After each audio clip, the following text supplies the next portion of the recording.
Welcome to Cartoonist Kayfabe. My name is Jim Rugg. I'm Ed Piskor. I'm going to look at a Valiant classic today, Ed. Jim Shooter era Valiant. But before we do, bring everyone up to date. What's up with Red Room? Issues 1 and 2 are available for pre-order. As of this recording, thousands of people have put in their reservations for the first 2 issues of Red Room straight through the Fantagraphics website. You can get there through the portal at my link tree at the description below. But your store can order these suckers. Got some questions from the audience out there. Is this going to be a Fantagraphics Direct? No, this is going to be in your comic shop. You can't take it for granted, though. So let your store owner know that you're looking for Red Room comics and get it put on your pull list because it's going to be coming out on a regular basis. If you want to read those comics ahead of time, here's a bootleg that was sent to me this past week. Shouts to whoever that is. But the comics are up there ahead of time for the early adopter, and they're up there at a high enough resolution that you can read them very comfortably, or print it out, make your own little bootleg gimmick. I'm so impressed by the print quality of these. Yeah. Like the lettering's all sharp. Whenever when it's in its final printed form, if it looks like this, I'm pretty comfortable with that. But this is not bearing the lead. This is what you're getting with your comics. So clearly, it's a young adult novel for the 1990s kid. You can join me on Patreon at patreon.com/JimRugg, where I post a lot of original art, process, behind-the-scenes kind of stuff, notes, basically how I make comics. And I'm showing these all off because one of the premiums I offer are downloads, PDFs of zines, mini comics, drawing collections, things that are out of print, sometimes hard to find. I like making zines and mini comics. You can see some videos where I demonstrate that. But some of these things have print runs of like 40. So it's a chance on my Patreon to not miss anything, basically. And if you're into making, if you're into drawing, if you're into comics, patreon.com/JimRugg. So, Jim, why aren't we reading OMAC this week? Don't give me any extra heat for the OMAC choice. We'll get to OMAC eventually. This is kind of a fun one, Ed.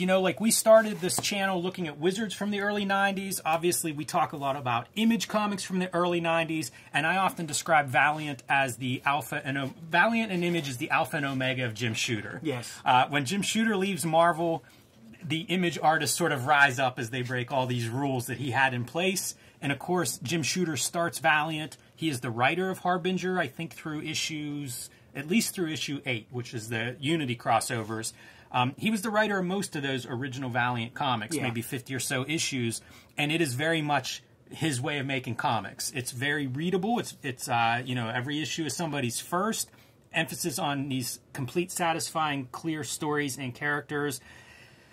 It works better in some books than others, in my opinion. Harbinger, it works like magic. Like, there's a really good synergy between Jim Shooter and his storytelling and young David Lapham, who draws all 4 of these issues. Not his first comics, but pretty close to that. Super early. And I realized rereading this, what he does great is he draws regular people. If you read Stray Bullets or something, it's just a wide range. It's almost observational in sort of the way these characters are visually represented. That's what he brings to Harbinger. I like that you say that, because let's compare it, this to Stray Bullets in terms of character. And I think, even on this cover right here, you see these 2 girls right here? You get confused between both of them throughout this thing a bunch. And there's, frankly, a generic quality, actually, to these characters that I do not put any onus on Dave Lapham, even the young Dave Lapham who's finding his footing.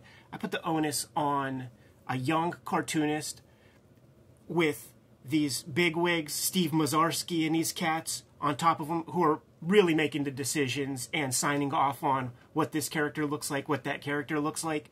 You've done work in that kind of situation. I've done work in that kind of situation. You know the score. You're young, you're stoked, you're eager, but then you got the money guys want to insert themselves, and you get bland. You get generic, you get basic, and that's what all this stuff is, basically. I think it's accidental how that aesthetic, but it's a complete contrast to if you're reading Image comics at this time, or if you're reading X-Men. like I often think of this book as this is X-Men for like a new generation. Yeah, but that's Rogue. If you're reading X-Men, like X-Men look crazy compared to a person you'd see on a street. I like that generic quality. I like that these people didn't look like they were wearing costumes or had big muscles with maybe the exception of Torque. But even he doesn't look, like whoever the weakest X-Men is. Like you would see Forge and the guy would just be ripped up. Yeah, sure. It's like 6 hours in the gym and substances, to look like him. I like that aesthetic. Like it was a totally different thing. I don't know if every comic looked like this, I might not be on board. But it was such a different version of superhero team. Here's what I'll say about this Harbinger reread and sort of what it conjures up after rereading it after so much time has passed. You read the Image comics, there's nothing there. Like you're reading words on the page, but if you were tasked with doing a book report on what you just read, you wouldn't even know what to put down for your first sentence. You have no idea. This stuff was a breath of fresh air in that way. And I remember just going through these, I got all these freaking Valiant originals, man. And being reasonably satisfied with the comics. Like, I felt a sense of satisfaction that was very similar to the feelings that I got whenever I discovered, like, Spider-Man Through Marvel Tales with Steve Ditko and Stan Lee. It's good, tongue-in-cheek superhero comics for, like, the 1990s, man. Yeah, well said. One last note for me is I have my comics, all logged in different ways. The Valiants are all under V in my collection, and I store them in chronological release order. It's the only comics that I do that with. So Harbinger, not the first Valiant comic. I think maybe the fourth title that they published, Magnus Solar Exo Mano War, and then Harbinger. It's always fun in the ads where you could see the exact, there might be like 8 issues of Magnus out by now or something like that. Yeah, something that sounds about right. So, you're going to follow along in the trade. Yeah. I want to show one piece from the trade. The Gareb Shameless intro. I want to show 2 pieces from the trade. No, you know what? I was going to say this. I think this is a really awesome piece for like an intro because this is the Harbinger Foundation is this nefarious or at least mysterious group, and it's a newspaper ad. And I feel like that's a really cool kind of intro as you're reading the trade paperback. It's a good design piece.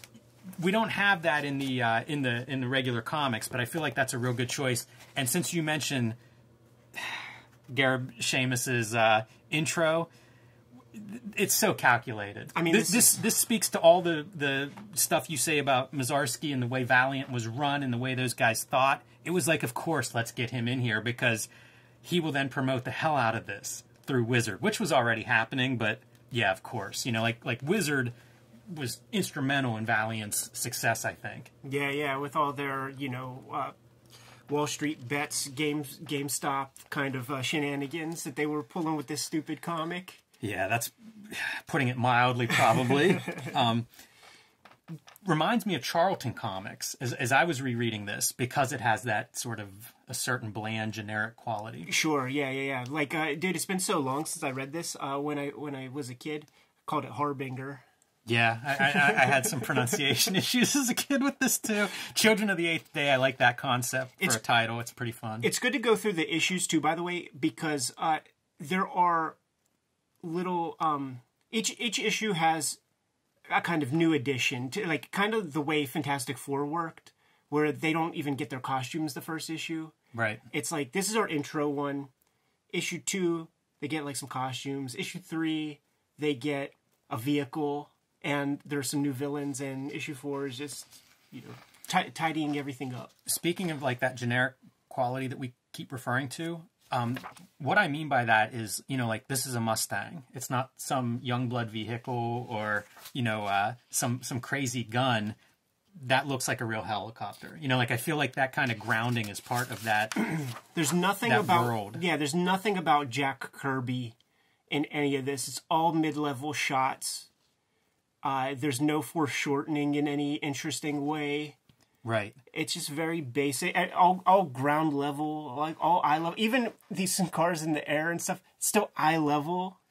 Yeah, it creates a very surreal kind of reading experience where obviously we're in a world where this car is levitating. Yeah. But it's not, it's not Superman or Batman kind of fantasy stuff. It's something else. And From the get-go, like that's it's page one splash page, you're levitating car and being chased by a helicopter.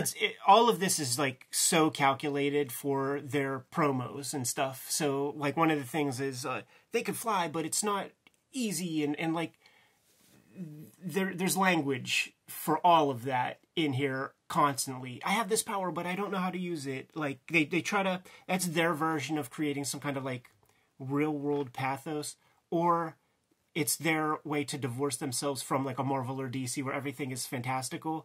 And it's glaring. It's glaring as hell. That's a funny word for it. I think the coloring for Pete stands out. Pete being our leader, the most powerful member of this book, pretty much. I like to call him Sting. Sounds good. The third Sting of the 90s there for us. I make note of his color to compare it to his girlfriend Chris, who is human, and you see like very bland her coloring, receding in this fight. Even the bad guys have some color in their costume, something flamboyant. Not so with the human. Right. Yeah. And once again, you're going to confuse her with the flamingo chick a million times. A lot of built on a 6-panel grid. I remember Shooter comparing Dave Lapham at the time to Frank Miller, another artist that Shooter worked with whenever he was young, early in his career. Frank Miller, not Jim Shooter. Right. But, making those kind of comparisons with Dave Lapham, and Lapham, was pretty quick to be, to figure it out. He's drawn a couple series, like he's doing this one, but he's going to be doing some other... Shadow Man for a while. Yeah. I think he did Rye before this.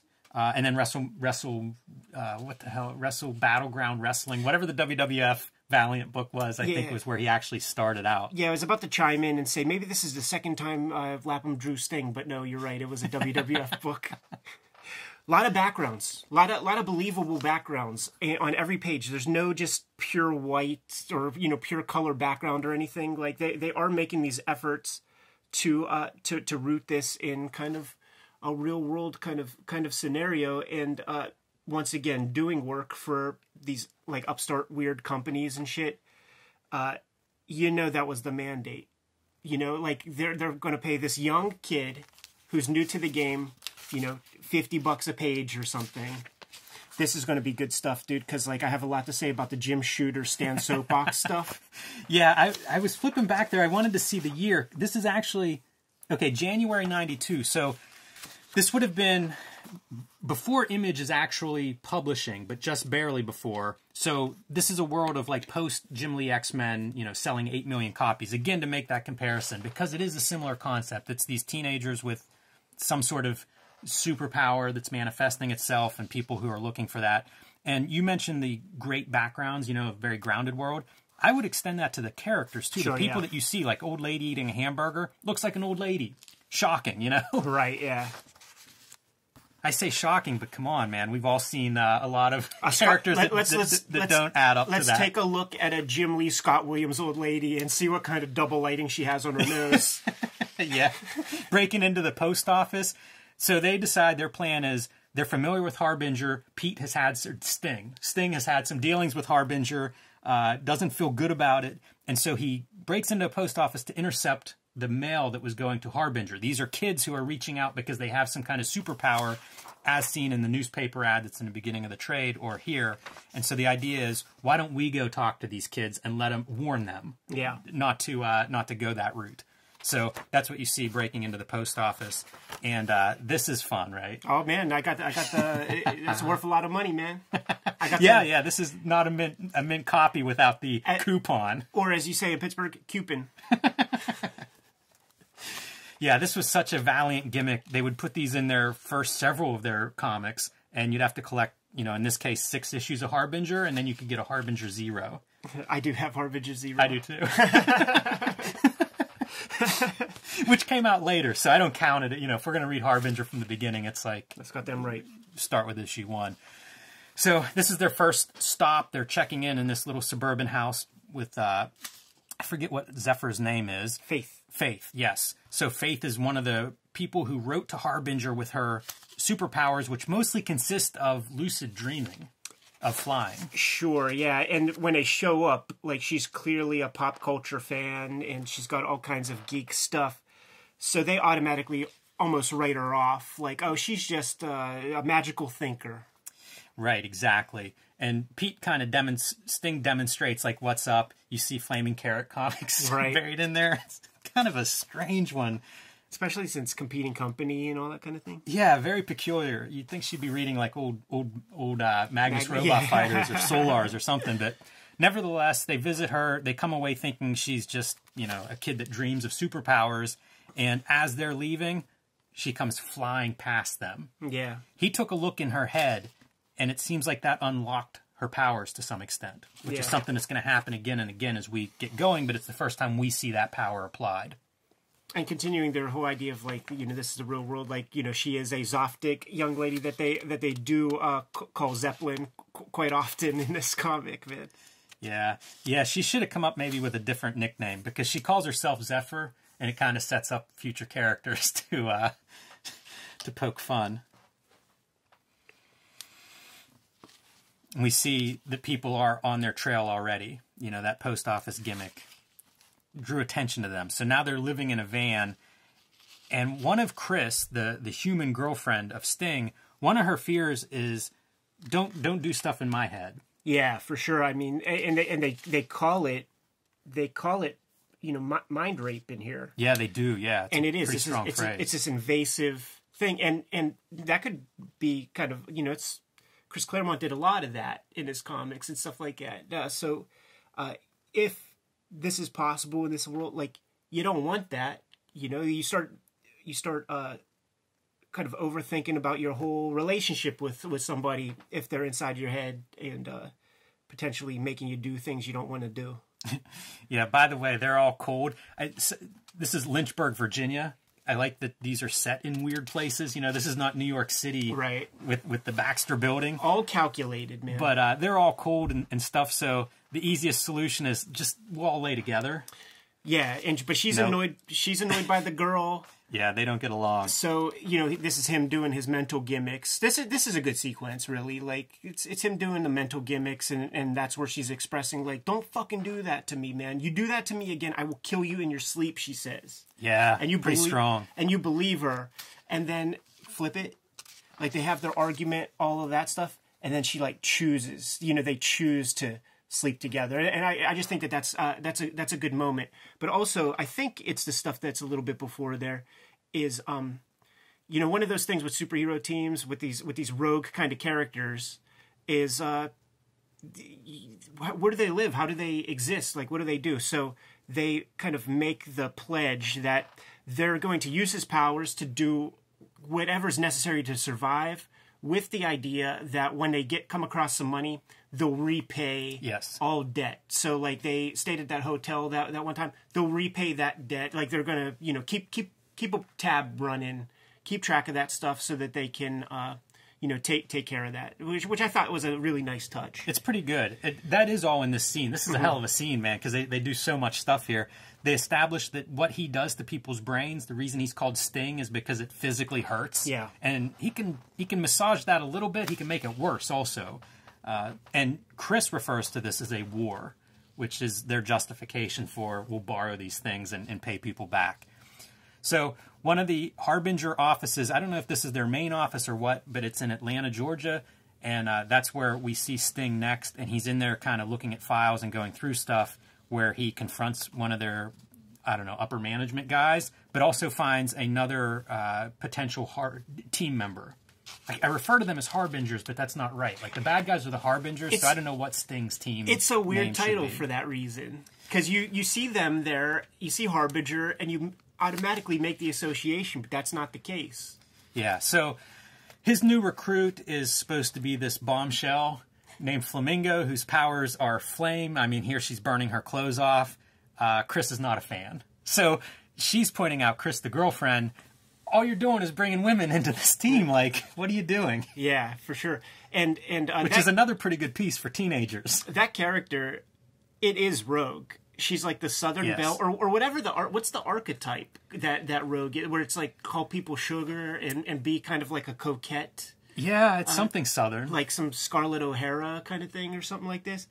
And now that she's introduced, in every issue, there's going to be some variation on whore, slut, skank, or something being used against her from now till the end. They are harsh with each other. Yeah. You know, I mean, we've already seen Chris call Zephyr a flying cow. Like, it's they're kids and they're cruel, man. It's good stuff. It's very easy to, I don't know if identify is right, but like they sort of make sense as characters.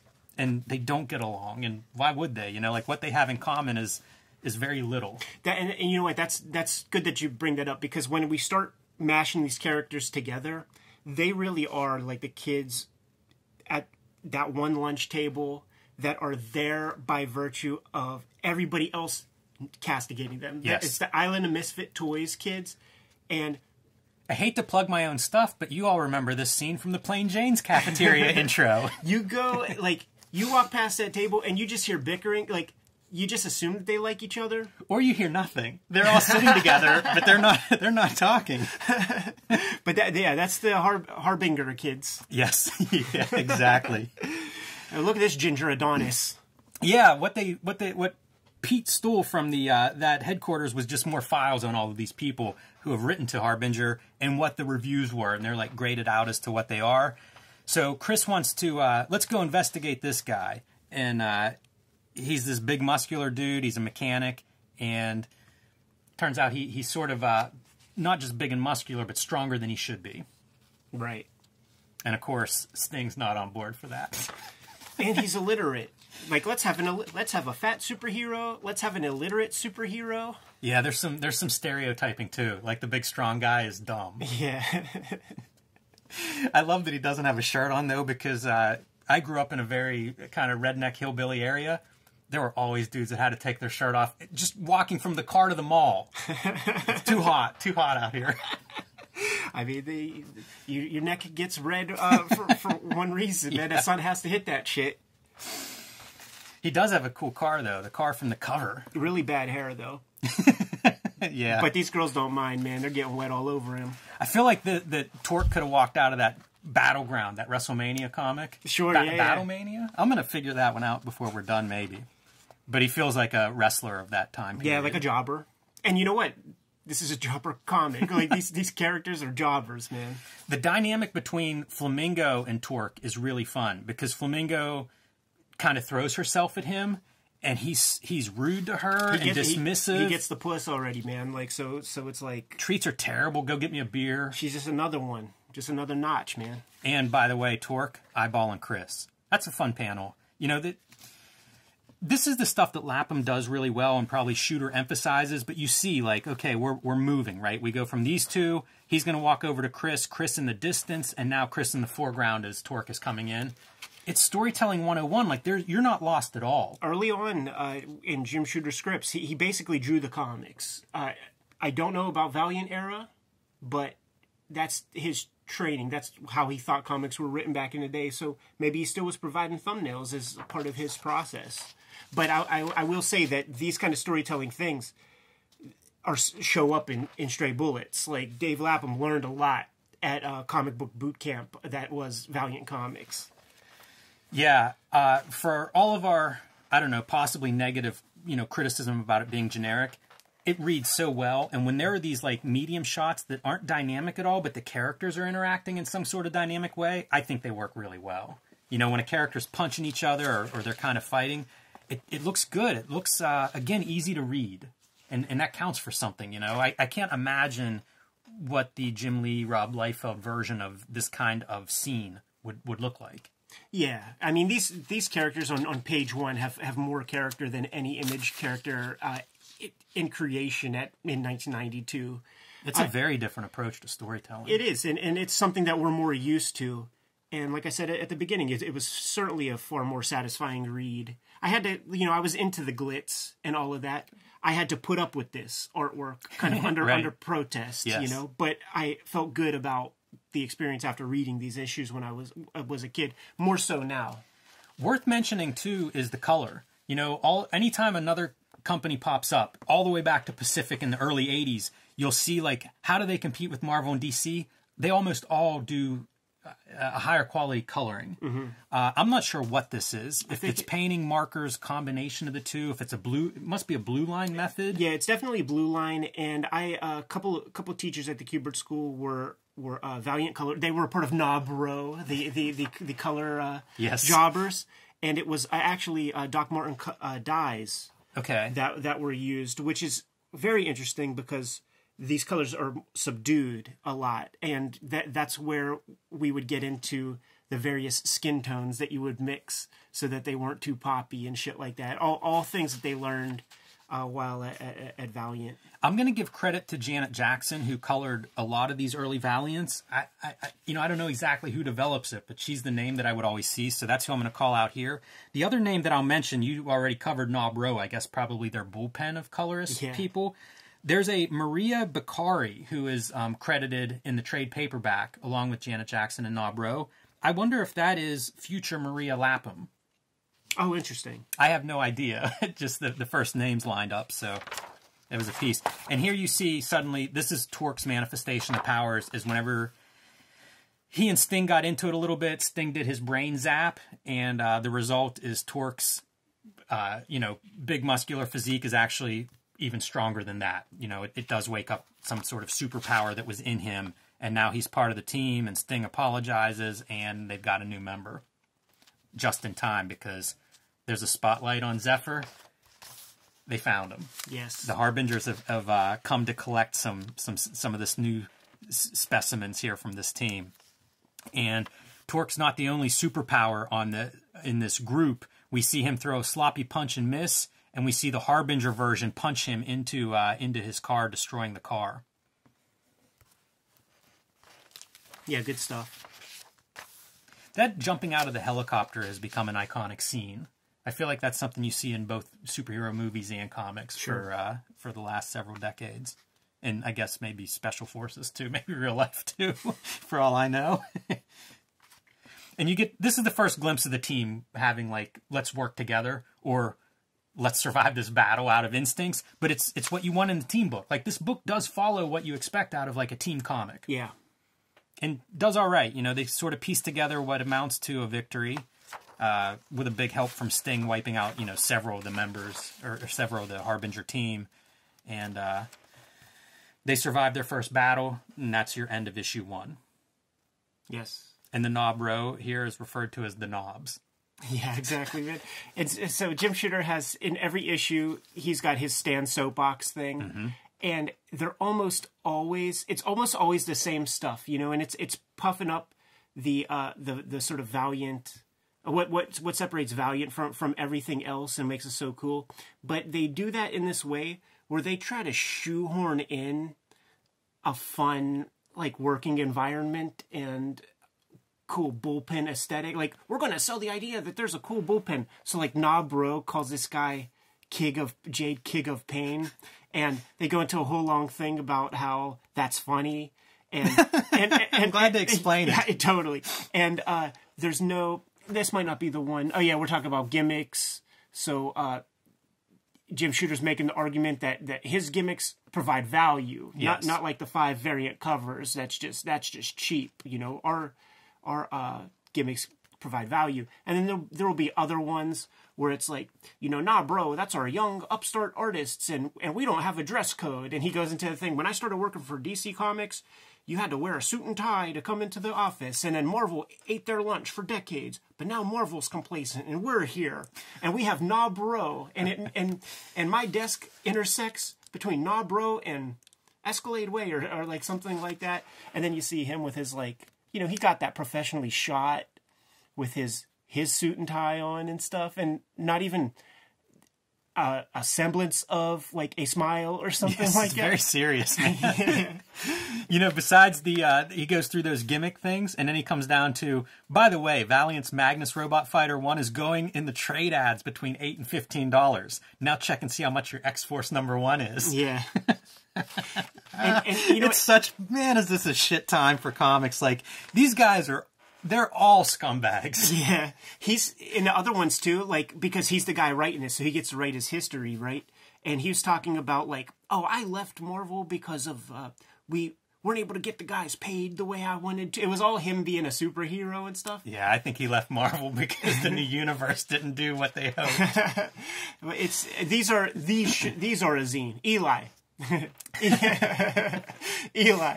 Make a zine of all the Jim Shooter bullpen bulletin gimmicks, man. That'd be fun. I'll read that for sure. You could read those linearly, and then all of a sudden it'll just be no more. Bob Layton's bullpen. Yeah, that's the thing. Like, they talk about the fun environment and like all this kind of stuff, and it's like, we seen these guys, man. We seen this fucking Mazarsky dude talking about all his music shit, and there's even like that is shoehorned into the script in parts, man, where there's like some musician character or some bullshit.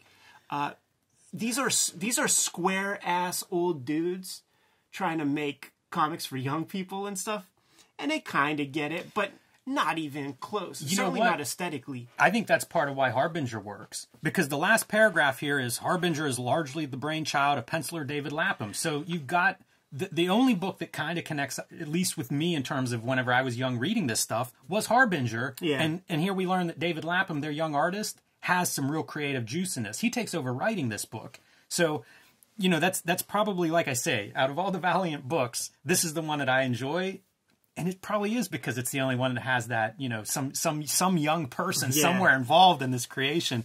But compares him to Frank Miller in that paragraph too. So, Lapham was recognized, I think, early on as being like, this is the guy we got here. This is who you build around. Still has the stink of those business dudes. I'm looking at these characters and just how generic they are. And this is 1992. I'm thinking about sort of the great video games, the fighter games where, like Final Fight and stuff where dudes are just walking. And like the character designs in there are so cool. Like cool character designs that seemed hip and young existed. These ain't that. Yeah. These ain't that at all. These are corny, whack looking characters. You know what? I didn't think about it much, but saying like the new universe is being like, Jim Shooter's last hurrah at Marvel, it's the same principles. This is almost like New Universe 2. That's the other thing. Like, you can't... They try it every 5-10 years. Big comic companies. You can't manufacture a universe and have anybody buy into it. Marvel did not work that way. DC did not work that way. It was so natural the way this stuff happened. You got a creative team. You create a compelling book. Month after month, you kind of build the audience for it, and then you weave characters in a little bit. These manufactured universes... We could keep going. New Universe, Valiant, Ultraverse. Who's that rich douchebag from Miami that made all the jobbers move to Florida? CrossGen. Yeah. Boy, that's a piece that's like erased from history. And I don't think I bought one CrossGen comic in my life. I was 12, 13 years old reading the article, and I was like, this is like gross, whack. This is some rich... Like, I remember as a little kid thinking... Why don't you just give $20,000 to Dan Clowes and tell him to make the greatest comic he can make? How about you do that, rich guy? Not your little vanity press, and then you get these desperate jobbers to come down and do your whimsy. Like now you have had a career in comics for a long time, and now you have to like do the vanity project for some rich dude. Those 90s, baby. Woof. Yeah, for sure. Oh man, corporate comics. All right, Harbinger 2, The Root of All Evil. Nice that they keep their creative team intact through all of these issues, too, by the way. I think Lapham draws something like the first 13 issues or so of this without missing an issue. So I do have 25 issues. Well done. I could go take a look. I bet you if we talked to Dave, man, he would do this splash all over again, man, because you don't get any sense of levitation here in any kind of dynamic way. It hurts bad that you have a white counter intersecting with her. Mm-hmm. It creates no separation. Yeah, you got to get these... You want levitation? Let's see the bottom of these feet. She's just standing on top of her Macintosh. Right. And they're at a hospital. One of the casualties... Well, maybe not a casualty, but one of the big injuries is Chris the Human got hurt in that last battle. And so they run to their nearest hospital, and whenever... They're kind of treated like, who are you guys? What's going on? Sting takes control. Yes. So he's going to figure this out on his own if this doctor isn't working fast enough for his liking, and that involves removing the bandages and the bullets using his mind, which is kind of neat. Mm-hmm. Kind of a cool sequence. Yeah, and that doctor will become, their Professor X. Yeah, he becomes a benefactor that kind of wins, halfway through Pete doing the operation, the doctor steps in and takes care of her. And also, I don't know if it's in this part, if we've already seen it, gives them access to, like, his beach home as a place to, like, go let her heal there. We're going there. She's going to need rest. We're going there because he's hooking them up with his car. All right. I thought you were going to drive it. Right, yeah. And see, much more effective as levitating than your splash page. Totally. Like, have no intersecting lines underneath the levitating object. That's Rule 101. These are almost storyboards. It's so clear. Like, whenever a scene changes or a location changes, everything is just really crystal clear in the layouts. Yeah, see, here we're going to their X-Mansion. They talk about danger rooms and stuff, too. It's got to be Zephyr with the danger room ideas. It definitely is. And also, man, we did publish Nintendo comics for quite a minute, man. So that was Super the Nintendo origins system. of Valiant Publishing. But once again, this is crusty old dudes writing it. Wow, who wants to play Super Mario Land with me? She's a young nerd. Super Mario Land is a Game Boy game. Thank you very much. Ouch. It always happens. You'd think you'd have somebody on staff that you could yell out, hey, what's a Nintendo game I can put in here? Yeah, but then Bob Layton is like, Yar's Revenge? Dig on Zeppelin. Hey, Zeppelin, go advertise some tires and send in Flamingo to go fetch him beers. Torque's not very likable. Yeah, we get into the pathos of that, man, whenever the girl who got shot cuts promos on him and freaking emasculates him in front of everybody. And here's your doctor now interacting with Sting a little bit and getting a taste of what Sting's brain can do. There's Shadow Man #1. This was the first Valiant comic I bought. Nice. And it was when I had started going to a comic book store to get probably like Pit #1 is when I had to find a comic book store. Shadow Man 1 was a book that I came away from then, also Dave Lapham, and wasn't too impressed by Valiant at that time. Mm. I come to Valiant, like, I'm buying issues later, like whenever the back market falls out for them and I could find them for a quarter is how I put together my Valiant Universe run. Chekhov's water droplet. Amazing. That's gonna come back, man. That's a cool use of a power and a good example of levitating again. It's above that horizon line so you can clearly see what is being illustrated. You don't introduce the levitating water droplet if you don't use it in Act 3. And this is Zephyr off on her own, monologuing her superhero exploits. She's a little bit too cartoony for me. She's the plucky Michelangelo of the team. Yeah. But you know what? Does recognize if you hurt me, Sting will kill you. Something like, I do know obnoxious, geeky people that I could see being her. I used to work in a cube farm, and the guy next to me would talk to himself, and it would not be out of line with this. His fantasies were a little different than the superhero fantasy, but equally like, please don't say this stuff out loud, dude. you're in an open office space. Yeah, very curious. It happens. Sting followed her, fortunately, and is able to take care of these guys pretty easily. Lets them live is kind of a warning, a grenade that was thrown at him, he sends back to them, but keeps it contained enough that they're not killed. Dumps them in a wastewater sludge. And hey, man, that ain't sludge. That's a ship plant. Yeah, that's bad. You got to drive by those things, man. It reminds me we talk about shit more than I would expect, but it reminds me when we were talking about like those big manure stores on farms, like how deep is that? Those guys might drown in that. Oh, they're done. That's an awful way to go. Well, it might be worse than a grenade. What you got to do is give them 1,000,000 paper cuts first and then drop them in. Little shrapnel wounds. That'll learn them. So this kind of answers the question, like how do we get costumes on our guys? That's always the hard thing to figure out in a superhero comic, man. So young Peter Parker, not only is he a great science student, but he's also a seamstress and could sew a costume right the first time. They find this location from Sting looking in those guys' heads that were after Zephyr, and found this address. So whenever they show up here, this sewing factory or whatever, there are boxes of costumes. Right. Is what they pull out and return back to their beach house. Pretty good. With the costumes. And we're going to get the promo cut. When you flip the page, man, of our regular girl, she's going to break down Torque because he's being extra mean, obnoxiously mean. And she goes into her whole gimmick about, like, we're your family. We care about you more than anybody has ever cared about you. There's all these implications of him having a very, very tough childhood. And by the way, if you're one of us, you're wearing this.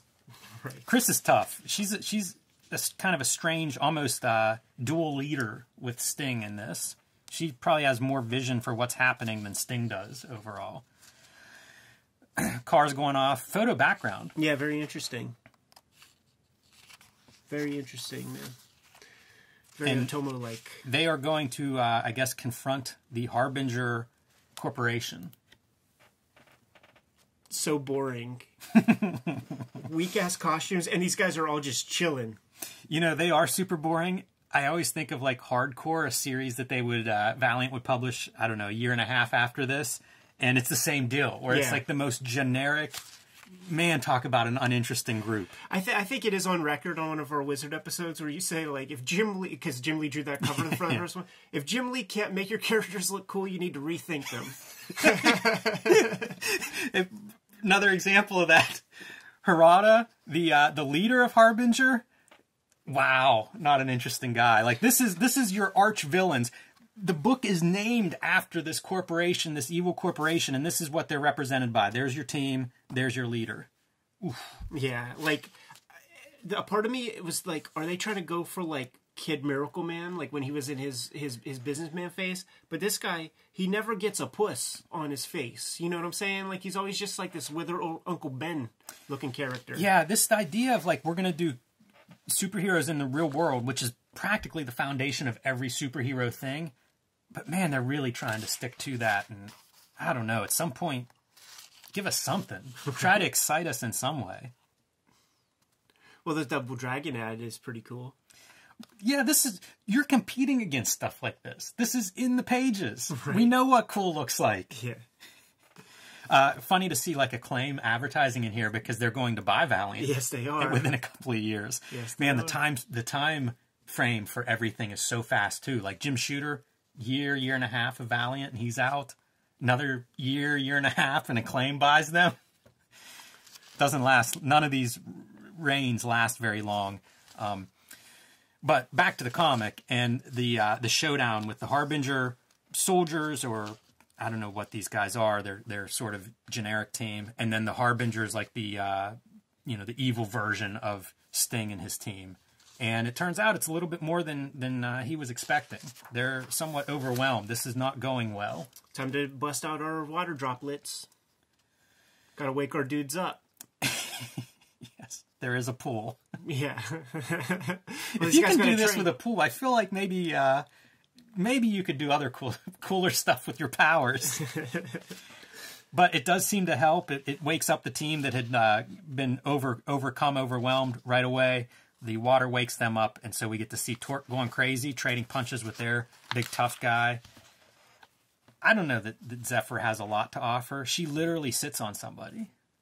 It's like her big takedown move. No, she's a little heavy. This is Shooter and Lapham now cutting promos on Zephyr.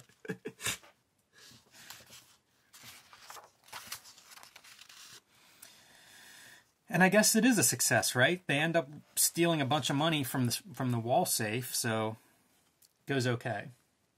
Yeah, sure. Not a complete loss. You do have to always answer, like, where does the money come from on any of these teams? You do. You got to know where the costumes come from. Where does the money come from? And this is your snapshot of what Valiant is publishing at this time. Yeah. So I think this is a flip book. I don't know if this is actually, if Rye #1, I think, was a flip book of Magnus for a while. Maybe this is the beginning, and maybe it was a flip book before this, and now it's spun out on its own. Yeah. That looks like issue 10 of Magnus, 2 of Exo, 7 of Solar, 3 of Harbinger, and 1 of Rye. I think the flip comics were David Lapham's first Valiant universe work. Oh, I see. think. I see. So a couple issues earlier than this. And Jim Shooter, man. Here we go. Yeah, I forget which one this is. This one wasn't that good. Some process stuff. Some talk about Valiant, I guess, within the... there's your Nah Bro stuff. Yeah, there's Nah Bro. There's Janet with the tweezer hands. It's like, dude, this guy, it's incongruous with, like, jovial and all of that, man. So you try to, like, force us to accept your, like, little inside jokes and junk, and it just, you come off like a fucking cornball. This is so corny, man. Yeah, this is your Nah Bro, the idea of having some young talent on staff that you can develop. Okay.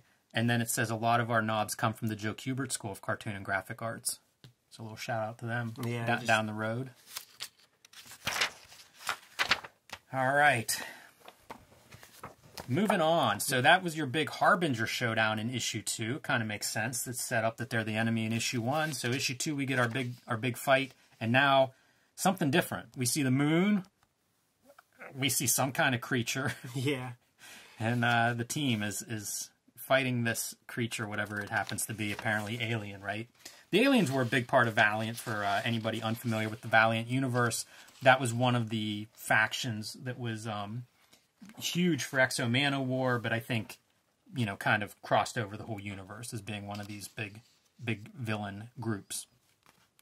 All right, so issue 3, one small step, and we see they're getting ready to head down the road, whatever that means.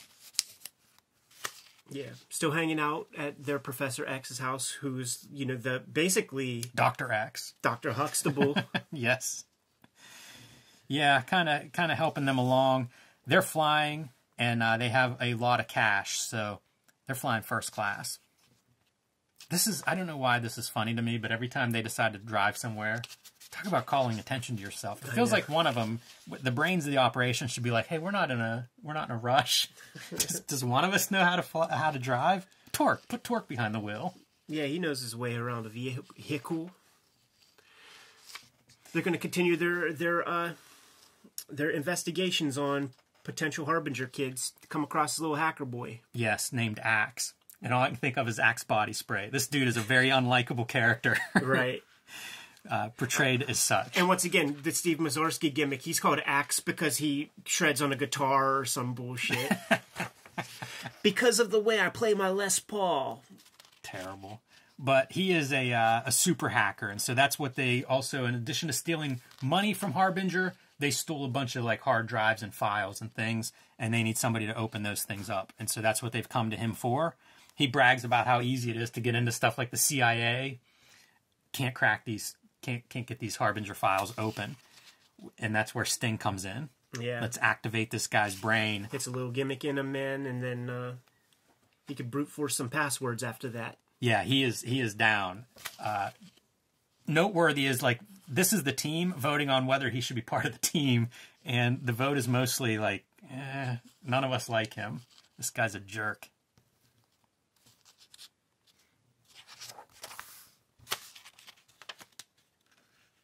They're going to a site of, like, an extraterrestrial... Like, one of the files that they cracked open was sites of extraterrestrial vehicles or something. Yeah, that was a big part of the files, were all these extraterrestrial locations. And so they go there, it just looks like a regular place, until Torque pulls back the bark on a tree, and it's some kind of mechanical thing. Yeah. And this is, I guess, one of the aliens. Little Cthulhu. It's such a weird mashup of the different elements of this. Yeah, I mean, it's a bunch of business dudes trying to reverse engineer. The kids will like this. Almost shades of G.I. Joe toys rolling through the forest here.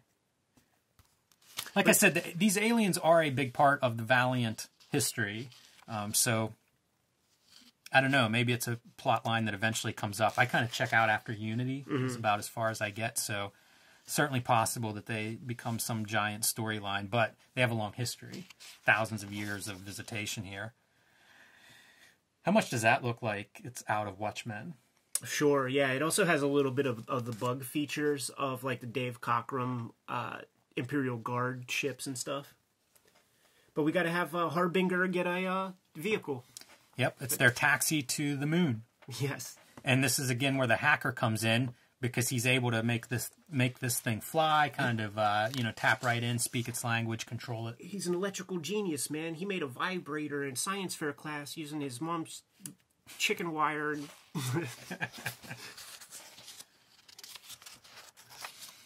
And it's just taking them somewhere they're not sure where. Well, it's the moon. They're making good time. They get there. They come in. And then they're greeted by a former quadriplegic, you can flip it, former quadriplegic, just American boy who is, he's like gunning to kill girls. It's like this is like supervillain incel character, because he can't use his Johnson, and he's really pissed off. And this is in the story. This ain't me playing around. So he wants to give everybody a bad time.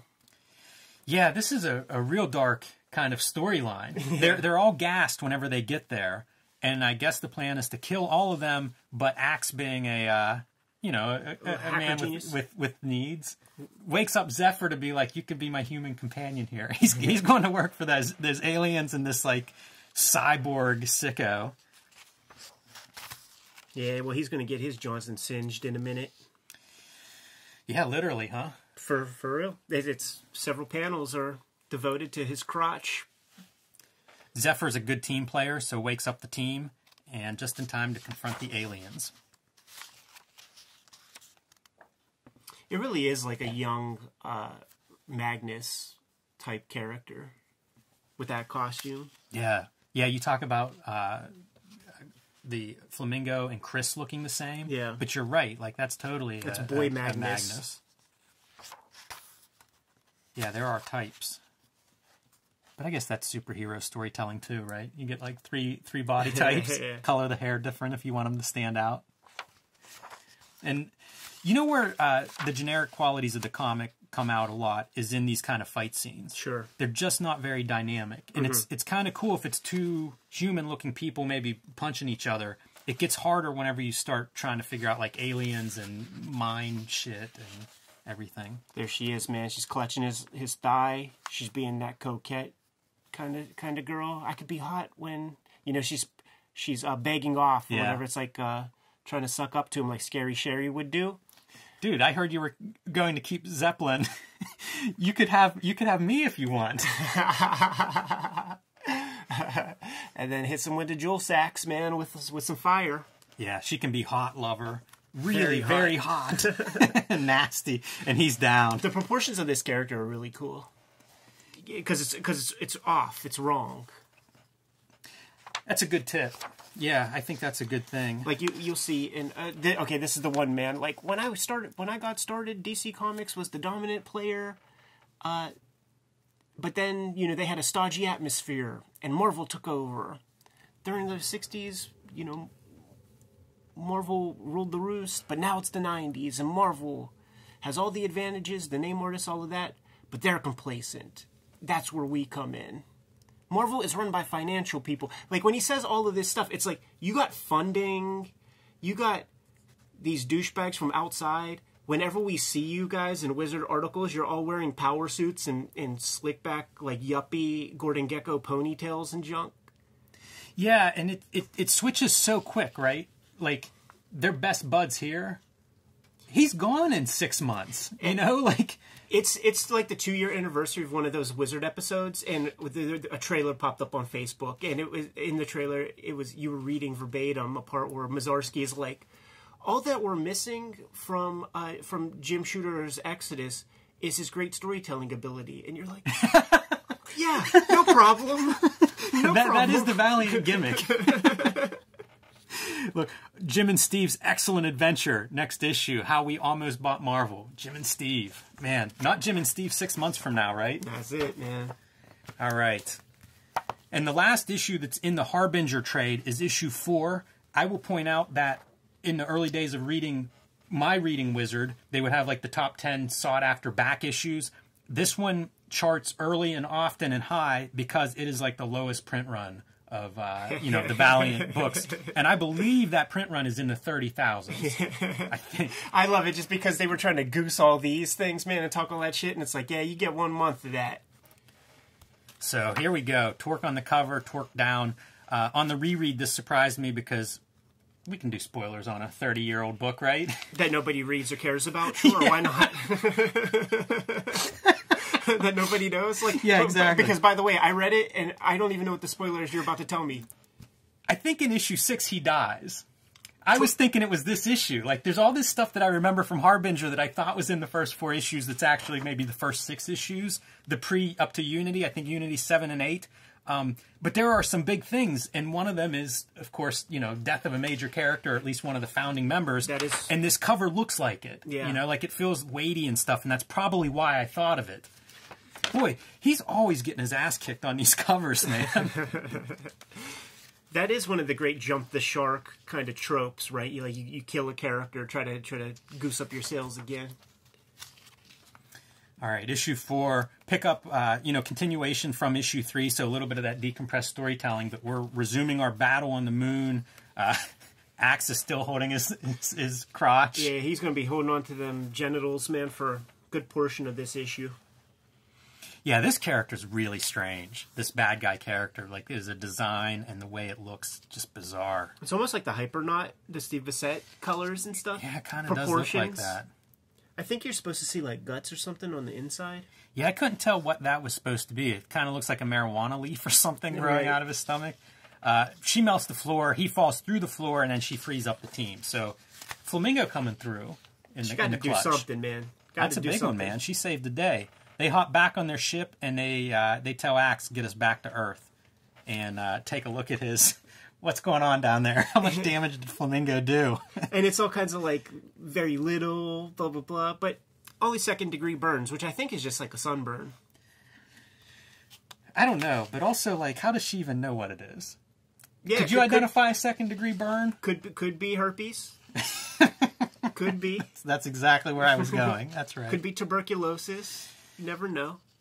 All right, they get back to Earth, and it's winter. Like, a bunch of time has passed. Several months have passed. The beach house is closed down for the winter, which is great. Gives them a place to stay, settle in there. These are real characters, man, and it turns out that these characters, they were gone far longer than they thought they were, man. So they got to try to get back to their lives. The young girl, Zeppelin, she left. Yeah, but enough time passed that she got held back in high school. Like, she doesn't get to graduate with her class, man. So that's an interesting part. That never happened to Peter Parker. You know, he always had got his homework done. Yeah, it's kind of neat the way the team is, like, dissolving here. Chris is connected with Torque at this point after her tough talk in issue 2. She's teaching him to read, and looks like she's attracted to him a little bit. A little bit, man, but Sting, he's going Crow Sting. In this one, man, he's going to goth out a touch. Yeah, it's get even like emo NWO, you know, colors. Wolfpack, yeah,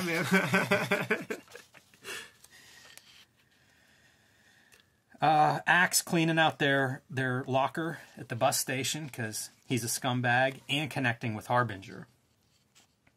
His haircut sucks too, man. He's got bangs. I've never seen a dude with bangs before. Yeah. It's a good. Even in 1992, it's worth pointing that out. It's sort of a mullet style, right? If you have the bangs in the front. Yeah. Very short business section up front on Axe. Yeah, it's just 2 more snips away on either side, and you got a 1090 mullet, man. 10% of the hair on top, 90% in the back. Torque goes back to his home. The garage he worked at is closed down. Bummer he wasn't there to keep his uncle's shop open, or you know, whoever the old man was there that helped him out. You know, it's kind of the ramifications of everybody going off and playing superhero. You get to see what happens, what the end results are. And I still don't know exactly what, like, Chris and Sting's story is, but they appear to have nobody. You know, whatever situation they have come from, they're kind of on their own, apparently. Yeah. And they reunify. After he gets cucked out of touch. Put in his place. Meanwhile, Axe has sold people out to Harbinger, and the first one who's going to be targeted by them is Torque. So we see, you know, all these characters that have gone off on their own. Most of them come back. You know, Zephyr and Flamingo have both come back to the beach house. The one that hasn't is Torque, who's living in that little shanty by himself and is attacked all alone. And man, they put the dogs on him and stuff. It's pretty intense. That's another piece. Sometimes that generic style doesn't work, and sometimes it does. Whenever you see a frothing dog going into the fight, like, that's pretty graphic. We got to start getting some computer color or something, right? That doesn't look very practical. And if that's not computer color, then how do you do that? I was going to say, yeah, I wonder, like, that's what I would point at and wonder what exactly is going on. I don't know, maybe some combination of the two. Yeah. And I don't know what this is, but it's a nasty looking weapon that gets thrown through their chest and almost like a heart attack or something. And they have him down. That's your cover scene. It is, yeah. How close to the cover is that? Do you think that's you? Do you think that's the same? That's really close. Like, even the heavy lines on his arm are consistent. Yeah, maybe. I wonder if that's cover art that's then photostatted in for that panel. Wrapped in, like, what looks like barbed wire. I think it's probably Christmas lights, but it looks like barbed wire wrapping around him. Mr. Pogo match. One of them Japanese death match joints. Second time that we've seen Sting come in on these guys from behind. And this is a great panel because you have Axe in the foreground with a ball-peen hammer that it's not just beating Torque. It is the sicko that wants to, torture him, make him suffer. Well, they get there in time, and you get to see some of what the Harbingers have. The guy who can throw those, whatever they are, spears through people, goes to work, identifies Sting as, like, this is the guy you got to take out first. So you get a Harbinger team that's a little bit prepped to handle Sting and his people. Yeah, and it makes sense because up to this point, like, Sting really is the Deus Ex guy who could just do whatever. Like, I mean, to the point where he's using his unconscious teammates as weapons. And you see the team starting to come together and using their powers a little more effectively as well. Communicating.